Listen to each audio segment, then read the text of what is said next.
गुरु चरणों में समर्पित होते हुए कहा, गुरुदेव आपके आशीर्वाद से मैंने युद्ध जीत लिया, कितना बड़ा उपकार हुआ आपका, आप नहीं होते तो हमारा सब कुछ खो गया होता, आपने मुझ पर बहुत बड़ा उपकार किया, आपके आशीर्वाद से युद्ध जीता।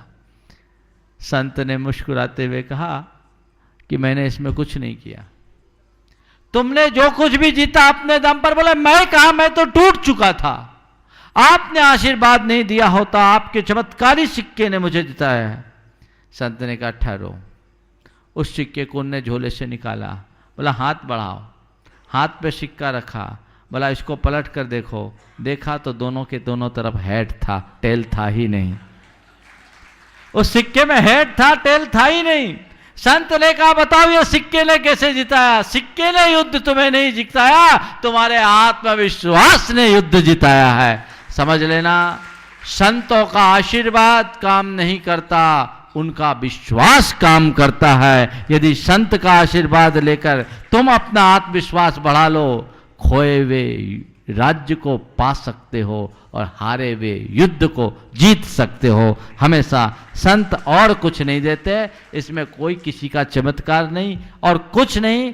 मनुष्य का मनोबल एक बहुत बड़ी ताकत होती है, इसलिए आप कभी अपने मन को बुझने न दें, हमेशा जगाते रहें। बहन जी ने जो भी कहा है वो भक्तिवश कहा है और ये मनोबल को जगाने का एक माध्यम बना है। जो भी होता है वो मनोबल के बल पर ही होता है। रहा सवाल दूसरा कि नारियल, गीले नारियल को यदि हम फोड़ते हैं तो वो बलि के समान हो जाता है। ऐसा मैंने कहीं पढ़ा तो नहीं, पर बलि के समान कहना भी थोड़ा सा असंगत जैसा लगता है। लेकिन हमारे यहाँ कच्चे नारियल को चढ़ाने की परंपरा नहीं है, कुछ इलाकों में है। पक्के नारियल को चढ़ाने की परिपाटी है। मेरे पास पहले भी ये प्रश्न आया था, आज प्रसंग में मैं फिर से दोहरा रहा हूँ कि हम सूखा नारियल क्यों चढ़ाना चाहते हैं, गीला नारियल क्यों नहीं चढ़ाते? इसलिए कि हमारे यहाँ परिपक्व को चढ़ाने की परंपरा है, अपक्व या कच्चे को नहीं। जो गीला नारियल होता है वो अपक्व होता है, कच्चा होता है, और सूखा नारियल होता है वो परिपक्व होता है। समझ गए? तो हम परिपक्व को चढ़ाते हैं। और आप देखिए कच्चे नारियल को फोड़ोगे तो दो टुकड़े हो जाएंगे और पक्के नारियल को फोड़ोगे तो साबुत गरीगोला निकलेगा। तो उस गरीगोला के प्रतीक स्वरूप जो साबुत है, अखंड है, उसको हम भगवान के चरणों में चढ़ाते हैं। और फिर ये पक्का नारियल भेद विज्ञान का प्रतीक होता है कि शरीर अलग और आत्मा अलग, ऊपर का खोपड़ा अलग और अंदर का गोला अलग। समझ गए? और ये श्रीफल ही क्यों चढ़ाते हैं? नंदीश्वर दीप की पूजा का वर्णन जब मैं तिलोपनिषद में पढ़ रहा था तो उसमें दिया, सौधर्म इंद्र भगवान के चरणों में श्रीफल चढ़ाता है, ईशान इंद्र सुपारी चलाता है। लेकिन श्रीफल सबसे पहले क्यों? इसलिए ये श्रीफल हमारे पूजन के उद्देश्य को प्रकट करता है, भेद विज्ञान का प्रतीक है। श्रीफल में हम देखते हैं सबसे पहले जटा होता है, फिर उसके बाद उसका खोपड़ा, उसकी खोपड़ी होती है, फिर उसके अंदर गरीगोला और गरीगोला के ऊपर की एक छिलका, उसका पपड़ी, ये तीन चीजें, तब अंदर गरीगोला है। इसका मतलब ये आत्मा है ना, ये आत्मा, हम जब भी आत्मा को प्राप्त करें तो सबसे पहले नो कर्म रूप खाल को उतारना होगा, उसके जटे को उतारना होगा, इस शरीर। इसके बाद द्रव्य कर्म रूप खोपड़े को हटाओ, नारियल की खोपड़ी, और भाव कर्म रूप जो उसके ऊपर का छिलका वो हटेगा, तब शुद्धात्मा रूप गरीगोला की प्राप्ति होगी। इसलिए गरीगोला को चढ़ाया जाता है। चलिए आगे। अरुणा नायक बिलासपुर, उसके बाद में जितेंद्र जैन। मेरा सत बंधन। महाराज श्री ये बताइए कि हाथ से भावों से जाप देने से या सोने की माला से जाप देने से अथवा किसी साधु गुरु के मंत्रित माला से जाप देने से किससे कर्मों की निर्जरा ज्यादा होती है? इन्होंने पूछा है कि हाथ से, माला से, सोने की, चांदी से अथवा किसी साधु संतों के द्वारा आशीर्वाद स्वरूप प्राप्त माला से जाप करने में किस जाप से ज़्यादा कर्मों की निर्जरा होती है? जिस जाप में आपके मन की एकाग्रता ज़्यादा होती है, कर्मों की निर्जरा उससे होती है। जाप से निर्जरा होती निश्चित, लेकिन निर्जरा कब होगी? जब आप जाप करोगे तब। और जाप का मतलब है एकाग्र होकर उसमें लीन होना, बस वही जपना। तो आपकी जिसमें एकाग्रता हो जाए आपका काम उसमें हो जाएगा। और हमेशा एक बात ध्यानना, कर का मन का छाड़ के मन का कर का फेर, ये भाव को हम मन का फेर, तो मन के को फेरना है, ये अपने प्रयास में होना चाहिए, एकाग्रता बढ़ाएं। ऐसे माला को जो बताया गया है, स्वर्ण रत्न और सूत्र की माला अच्छी मानी जाती है, काष्ठ की माला अच्छी मानी जाती है, कांच आदि की माला को प्रशस्त के माला के रूप में नहीं गिना गया। जीतू जैन कोलकाता, उसके बाद में वृषाली विवटे कोल्हापुर। नमोस्तु महाराज श्री, ये सम्मेद शिखर की टोंक वगैरह किसने बनवाई थी? सम्मेद शिखर के टोंकों को किसने बनवाई थी? बंधुओं, सम्मेद शिखर जी के इस टोंकों की रचना का जो उल्लेख मिलता है बहुत प्राचीन नहीं मिलता। सम्मेद शिखर की वंदना का तो उल्लेख देखने को आता है, लेकिन टोंकों का उल्लेख देखने में नहीं मिलता। पुराणों में ऐसा भी हमें देखने में नहीं मिला, जितना मैंने पढ़ा, अगर किसी ने और पढ़ा हो तो बताए, कि पहले लोग आए वंदना किए तो ऊपर कौन कौन से टोंकों का क्या रूप था। सम्मेद शिखर की वंदना का उल्लेख अति प्राचीन काल से मिलता है कि वंदना होते रही, लेकिन वो वंदना में कौन कौन थे, क्या था, ये उल्लेख देखने में नहीं मिलता। वर्तमान में जो अभी ये है, ये लगभग 200 वर्ष पुराने समय के टोंक हैं। और वो एक कोई सेठ था, नाम मैं भूल रहा हूँ, नानू सहाय ऐसे करके सेठ था, उनने इसकी रचना कराई। और इसके पहले इनकी क्या स्थितियाँ थी ये मुझे पता नहीं, पुरातात्विक दृष्टि से भी ऐसे कोई अवशेष प्राप्त नहीं होते। इसके पीछे का मुझे एक रहस्य समझ में आता है, वो ये है कि हो ना हो प्राचीन काल में लोग पूरे तीर्थराज के कण कण को पवित्र मानते थे और उस पर पांव रखना भी पाप समझते थे। तो शिखर जी की वंदना ऊपर चढ़कर करने की जगह नीचे से उसकी रज लेकर उसकी परिक्रमा को ही उसकी वंदना मानते होंगे, ऊपर न चढ़ते होंगे। जब ऊपर कोई चढ़े नहीं तो टोंक आदि बनाए नहीं गए होंगे, शायद ऐसा भी कारण हो सकता है। 200-250 वर्ष से प्राचीन यहाँ का कोई पुरावशेष उपलब्ध नहीं होता। आज भी अष्टापद, जहाँ से भगवान आदिनाथ के निर्वाण को हम लोग मानते हैं, वहाँ भी लोग उसकी परिक्रमा करते हैं। 3 दिन में उस अष्टापद पर्वत की परिक्रमा होती है, ऊपर जाने की परिपाटी नहीं है। तो हो सकता है कि ये तीर्थराज इतना पूज्य और पवित्र माना जाता रहा होगा कि लोग ऊपर न जाकर नीचे से ही वंदना करते होंगे, और बाद में फिर ऐसे भाव और निमित्त बने कि ऊपर जिनालय का निर्माण हुआ और टोंकों की रचना हुई। जो भी हो, अभी इसमें और अन्वेषण अपेक्षित है। वृषाली विवटे कोल्हापुर महाराष्ट्र, उसके बाद में सुभाष जी जैन सागर चले। नमोस्तु महाराज जी, नमोस्तु नमोस्तु महाराज जी। हम भगवान का अभिषेक जल से करते तो गंधोदक क्यों बोलते हैं? देखिए, गंधोदक जल से करते हैं तो क्यों बोलते हैं समझिए। कुछ लोगों का कहना है कि भगवान के अभिषेक को गंधोदक कहते हैं तो हमें सुगंध से भगवान का अभिषेक करना चाहिए। ऐसा नहीं, तीर्थंकरों की एक विशेषता रही है, उनके शरीर से अपूर्व गंध रहती है शरीर में, चंदन जैसी गंध है। अलग अलग तीर्थंकरों के शरीर में अलग अलग गंध। अपन बोलते हैं ना, भगवान के अतिशयों में सुगंधित तन होता है। तो वो उदक जो भगवान के स्पर्श से उनके शरीर के गंध से जुड़ जाए, उसका नाम गंधोदक है। ये नहीं कि हम सुगंधित जल भगवान पर डालें तो गंधोदक है, ये बात ठीक नहीं है। गंधोदक का मतलब भगवान के शरीर के संस्पर्श से युक्त जल की धारा।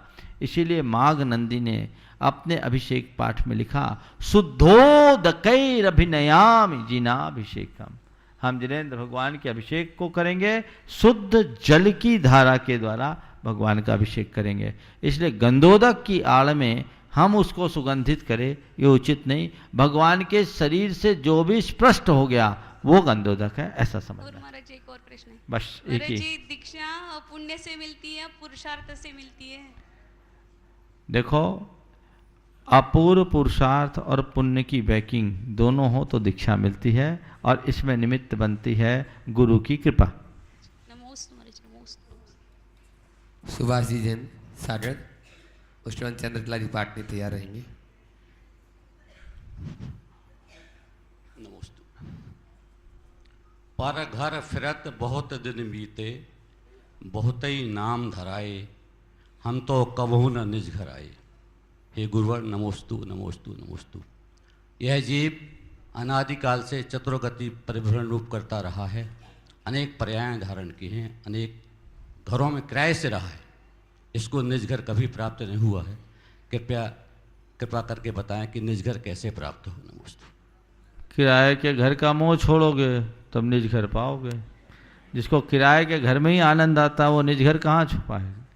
निज घर पाने के लिए कुछ नहीं करना, पर घर से बाहर निकलना है।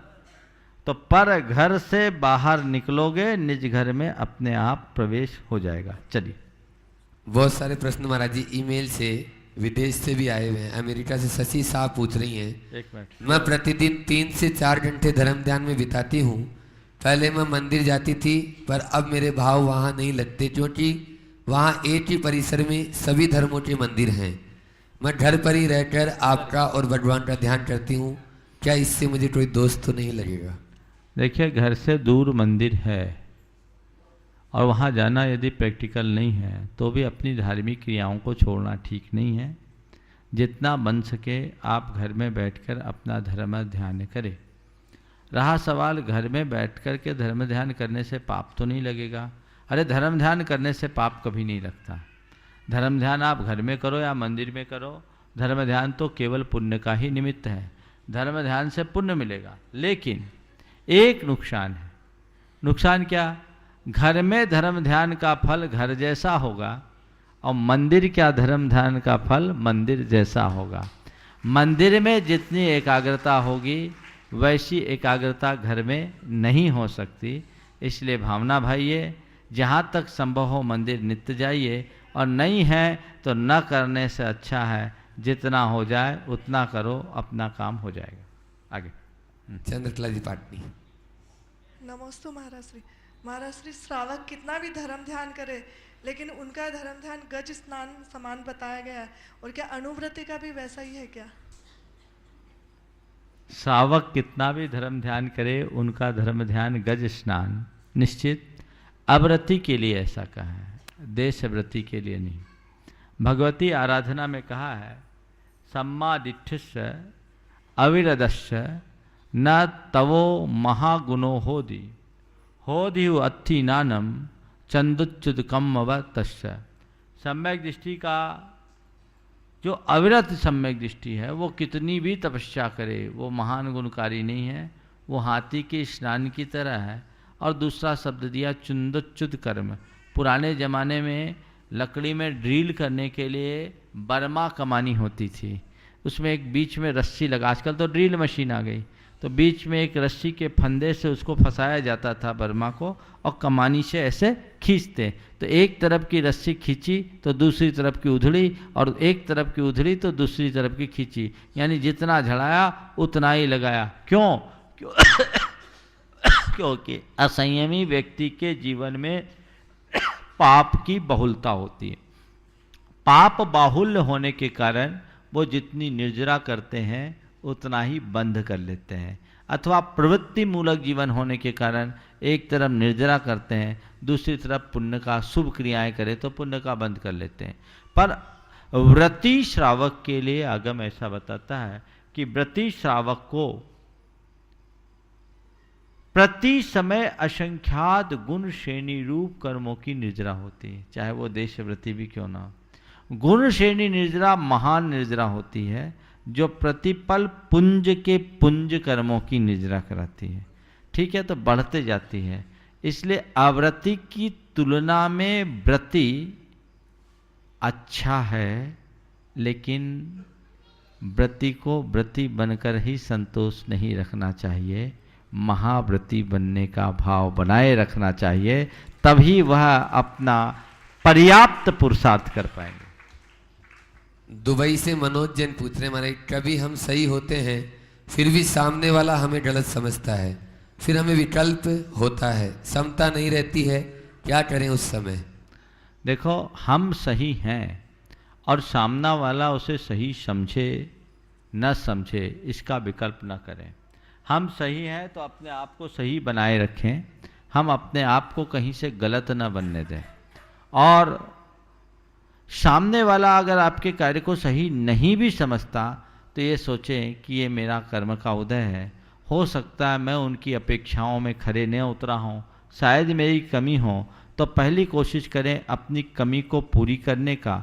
और यदि उसके बाद भी पूरी तरह से हम अपना काम करने के बाद भी सामने वाले के मन में संतोष न हो तो ये मान करके चले कि ये मेरे कर्म का उदय है, अपनी क्षमता को न छोड़ें। ध्यान रखें, आपके हाथ में कुल इतना है कि आप सही काम करें, आपके हाथ में ये नहीं है कि सब लोग उसे सही माने।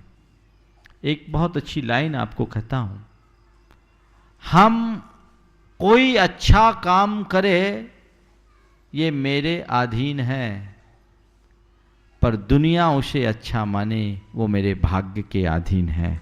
बस इस पर विचार लो, सारा काम हो जाए। हर्षा जैन जयपुर से उतरी महाराज। मैं ससुराल में सबसे छोटी बहू हूँ। मेरी जिठानियाँ मुझ पर हर वक्त रुबाव झाड़ती है, ऑर्डर फरमाती है, ताने देती है और सारा काम भी मुझे ही करना पड़ता है। कुछ दिन तो सह लिया पर अब सहन नहीं होता, कभी कभी जवाब दे देती हूँ, घर का माहौल तनावपूर्ण हो जाता है। अब आप ही कोई उपाय बताएं जिससे सभी मिलकर रहें। देखिए, सबसे मिलकर वही रह सकता है जो सबसे को सह कर जिए। मैं कहना चाहता हूँ उन बहन जी से कि अगर आप घर की छोटी बहू हो तो छोटी बन करके ही रहो। बड़ी बहुएं अगर वो अपना काम नहीं करती, आप उसकी परवाह मत करें, आप अपने काम को एंजॉय करें और ये मान करके चलें कि भले मैं छोटी हूँ पर भी ये काम करने से मैं एक अच्छा कार्य कर रहा हूँ, घर में कर रही हूँ, घर में शांति का वातावरण है और थोड़ी मेहनत करने से मेरा स्वास्थ्य भी अच्छा हो जाएगा। अगर आप इस बात को पॉजिटिव ले करके चलती हो और आपकी सहन शक्ति बढ़ती है तो सारा कार्य हो जाएगा। आज आप ये मानो कि ये कार्य मैं अगर कर रही हूँ तो इसमें मेरा भी भला, सबका भला, इसमें बहुत अच्छा होगा। एक परिवार की बात मुझे याद आई कि एक परिवार में ऐसे 3 बहुएं पहले से थी और चौथी बहू बाद में आई। 3 बहुएं ऐसी थी कि जिनमें रोज़ महाभारत होता था। घर भर के सारे पुरुष परेशान थे, सब की सब निकम्मी, कोई काम करना नहीं चाहती थी। सुबह की शुरुआत किचकिच से होती थी, घर भर के लोग परेशान थे। चौथी बहू जब घर में आई और आने के पहले ही उसके कानों तक बात पहुंच गई कि ये घर तो बड़ा विचित्र घर है, तुम उसमें कैसे निर्वाह करोगे। लेकिन विदा होते समय उसकी माँ ने उसे जो शिक्षाएं और प्रेरणाएं दी वो उसका उस पर विश्वास था। घर में आई, घर का वातावरण देखी। 2-3 दिन तो जैसे घर की नई बहू कुछ करती नहीं और नौकर चाकर भी पर्याप्त थे, सारा काम हो गया। लेकिन जब आने वाले दिनों में देखा कि यहाँ का तो मामला ही उल्टा पुल्टा है, कोई कुछ नहीं कर रहे, तो वो सबकी परवाह किए बगैर सुबह से अपने काम में लग गई। घर की सफाई वो खुद करने लगी, घर का पानी वो खुद भरने लगी, घर का खाना वो खुद बनाने लगी और सारा नाश्ता पानी से लेकर सब कुछ वो करने लगी। असर ये हुआ कि घर में रोज़ की अब किचकिच खत्म। लेकिन अच्छे आदमी को भी भड़काने वाले लोग बहुत होते हैं।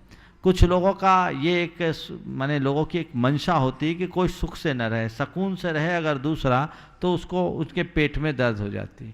तो एक बगल की पड़ोसन उसको भड़काने के इरादे से बोली, अरे तुम इतना दब के क्यों रहती, इतना दब के क्यों रहती हो। बोले दबना क्या है, दबने की क्या बात है। बोले देख तू सबके अंडर में रहती है, सारा काम तुम खुद करती हो, इतना दबती क्यों। उसने बोला बताओ क्या करते। बोले देखती हूँ तुम झाड़ू लगाती है। अरे झाड़ू मेरी माँ तो कहती थी जो घर में झाड़ू लगाती हैं उनके घर में दरिद्रता नहीं आती है। तो ये तो अच्छी बात है, सफाई करने से दरिद्रता नहीं आती, गंदगी में दरिद्रता का वास होता है। तो मेरे को तो ये पता है कि मैं जितनी साफ स्वच्छ रहूँगी मेरे घर की दरिद्रता उतनी जाएगी और मेरे मन की दरिद्रता जाएगी, मैं समृद्ध होऊंगी, मजबूत बनूंगी। अच्छा, बोले पानी भरते हो, बोले पानी किसके लिए भरते हैं? पीने के लिए। पानी कौन पीता? बोले प्यासा। बोले प्यासा को पानी पिलाना पुण्य है कि पाप? ये तो पुण्य का कर्म है। तो पुण्य का कर्म है तो पुण्य तो हमको मिल रहा है, हम इस पुण्य के मौके को क्यों चूके? फिर खाना मैं बनाती हूँ, तुम लोगों को ऐसा लगता है मैं खाना नहीं बनाती, मैं भूखे को भोजन कराती हूँ। और मेरी माँ हमेशा कहती थी कि पंडित जी कथा में कहते हैं भूखे को भोजन कराना सबसे बड़ा धर्म है, तो मैं इसे कर्म नहीं अपना धर्म मान करके करती हूँ, मुझे कोई तकलीफ नहीं।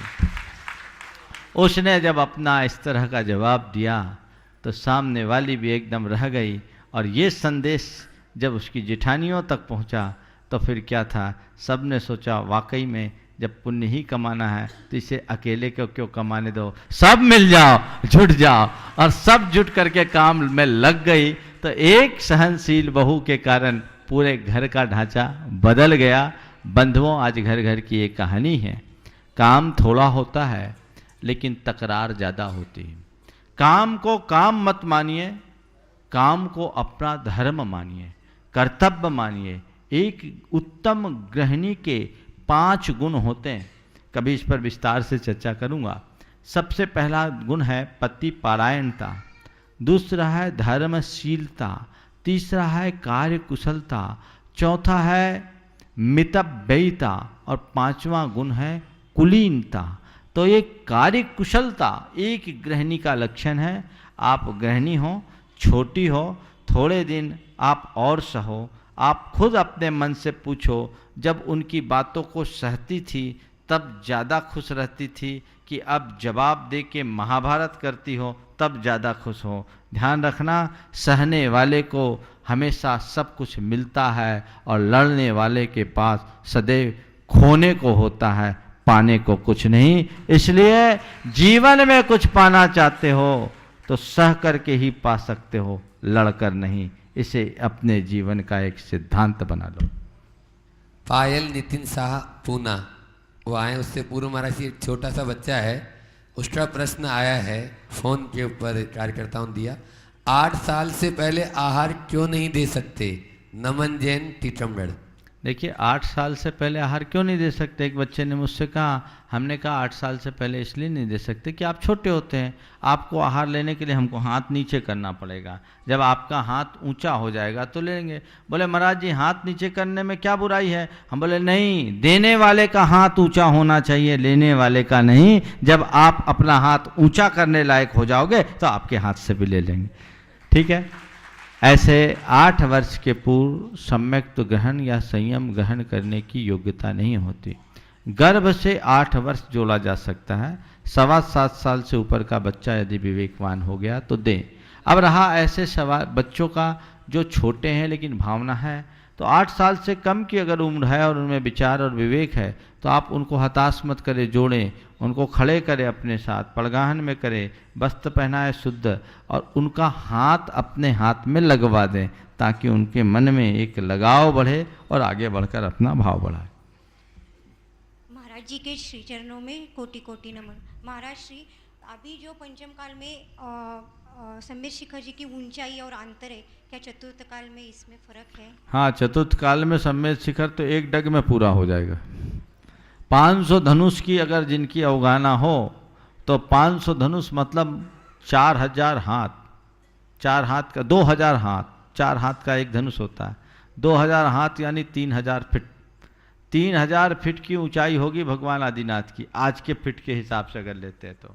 और 3000 फीट की ऊंचाई, और आज ये सम्यक शिखर जी सी लेवल से 44,480 फुट ऊंचा है, समझ गए?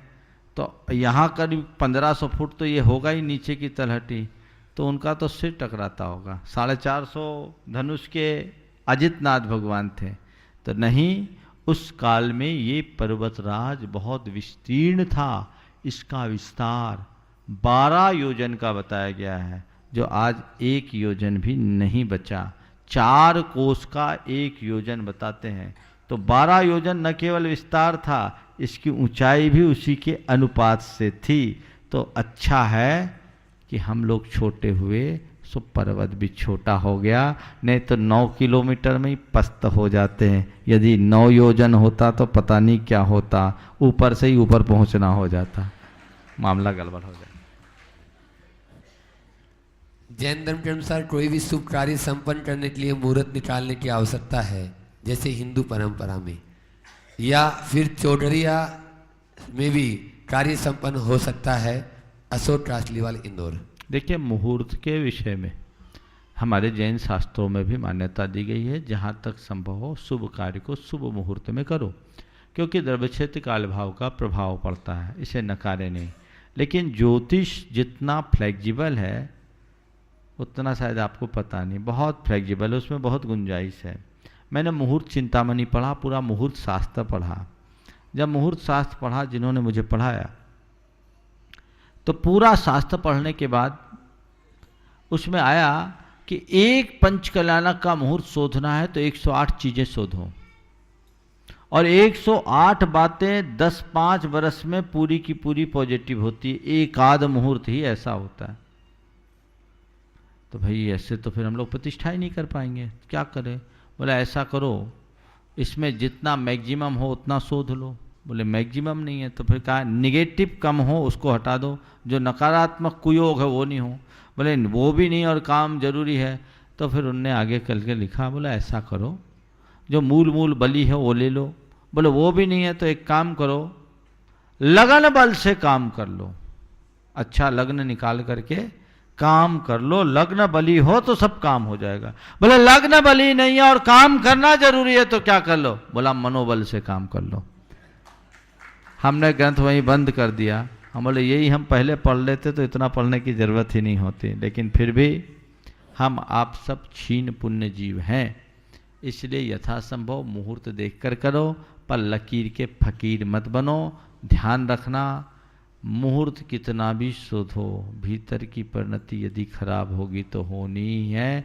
पारसनाथ भगवान की दीक्षा का मुहूर्त जबरदस्त था, पर 7 दिन का उपसर्ग उनको भी सहना पड़ा। और रामचंद्र जी का मुहूर्त शोधा था वशिष्ठ ने, तो मुनि वशिष्ठ सम ज्ञानी पंडित धर धर लगन धरे, करम गति तारे ना ही टरे। वो मुहूर्त शोध लिए, लेकिन वही विवाह हुआ और उनको वनवास जाना पड़ा। तो ये सब चीज़ें भी अपनी जगह है।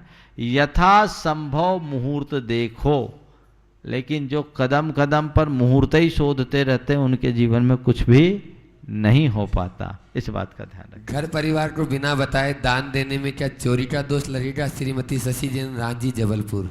देखिए, घर परिवार को बिना बताए दान देने में चोरी का देश लगे या न लगे, पर घर में झगड़ा की संभावना हो सकती है। इसलिए पहला काम तो ये करो कि घर में झगड़ा ना हो, ये काम। इसलिए कोई भी बड़ा दान देना हो तो घर परिवार में सम्मति बना करके दो। मैंने देखा है कि कई जगह ऐसा हुआ है कि पत्नी ने दान दे दिया, पति से छुपा लिया, बाद में पति को पता लग गया तो तूफान मचा दिया, तो मामला गड़बड़ हो जाता है, बड़ा संक्लेश हो जाता है। छुटपुट दान देने में कोई बुराई नहीं है, बड़ा दान घर में सम्मति का वातावरण बना करके ही देना चाहिए। फिर भी अगर कोई गृहिणी दान देती है, रहा सवाल चोरी का, तो पति की संपत्ति की आधी हकदार पत्नी है। अदत्ता दानम स्तेयम बोला गया है, बिल्कुल बिना दी हुई चीज़ को लेना चोरी है, पर वो पति की लेती है तो अपनी ही चीज़ है, किसी गैर की नहीं, इसलिए वो चोरी तो है पर दंडनीय नहीं। समझ गए ना?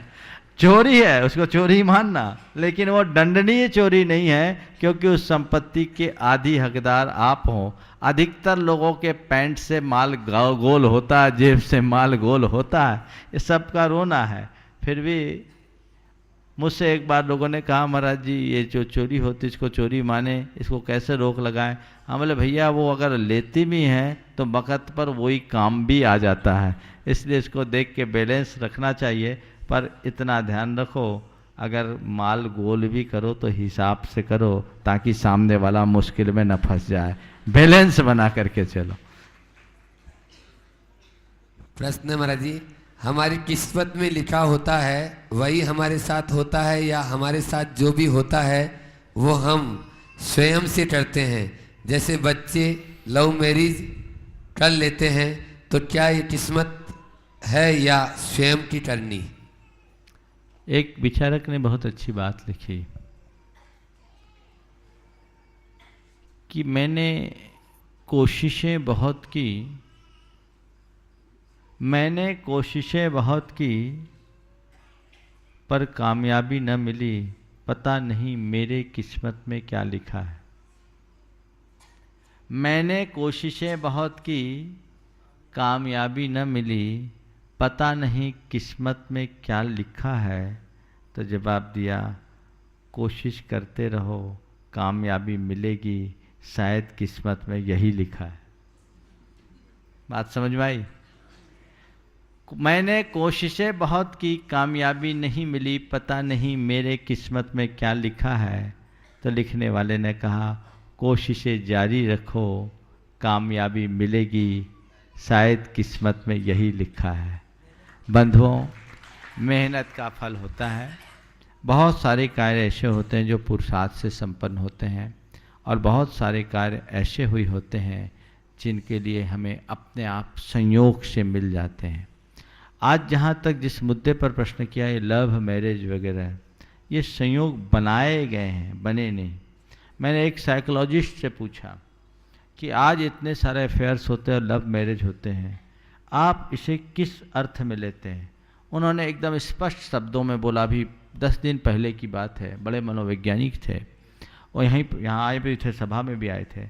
उन्होंने बोला, महाराज जी, कोई लव वव नहीं होता, ये केवल सेक्सुअल अट्रैक्शन होता है, और वो दो युवाओं को अपने नज़दीक लाते हैं, और अधिकतर लोगों की आगे गाड़ी निभती नहीं, वो तो खींचातानी से चलती है, और गाड़ी चलती नहीं है, धकती है। तो इन सब को हम कर्म का नियोग नहीं मानेंगे। कर्म का नियोग तो उसको माने जो अचानक संयोग बना है। अचानक संयोग, जैसे हमने जय कुमार और सुलोचना के बारे में सुना है कि चकवा और चकवी को देखा और उनको जाति स्मरण हो गया और दोनों का आपस में संयोग हो गया। तो ये सब चीज़ें हैं जिसमें किस्मत या भाग्य या पूर्व जन्म का संयोग निमित्त बनता है, लेकिन आज तो अपने आप योग बनाए जाते हैं। इसलिए आप देखो कि लोग एक दूसरे से जुड़ते भी हैं और अलग भी हो जाते हैं, विवाह भी होता है और डाइवोर्स भी होता है। इसको हम क्या कहें? ये एक बड़ी विचित्र स्थिति है और इससे लोगों को बचना चाहिए। हालांकि जीवन में हम इनका कैसे उपयोग करें? जब भी हम कोई अच्छा कार्य करें तो ये सोच करके करें कि हम जो करेंगे वैसा परिणाम होगा, लेकिन पर्याप्त कोशिश करने के बाद भी अच्छा परिणाम ना आए तो ये सोचे यही मेरे भाग्य में था। अथवा जब कोई मन के विरुद्ध बात घट जाए, आघात घट जाए और मन अशांत होने लगे तो ये सोचो कि शायद मेरे भाग्य में यही था, यही मुझे मिलेगा, तो आपका काम अच्छे से चल सकता है और जीवन की गाड़ी बैलेंस हो सकती है। आगे प्रश्न बोलूं उससे पूर्व 2 नाम मेरे पास में आए हैं। अभी श्रीमती शशि जैन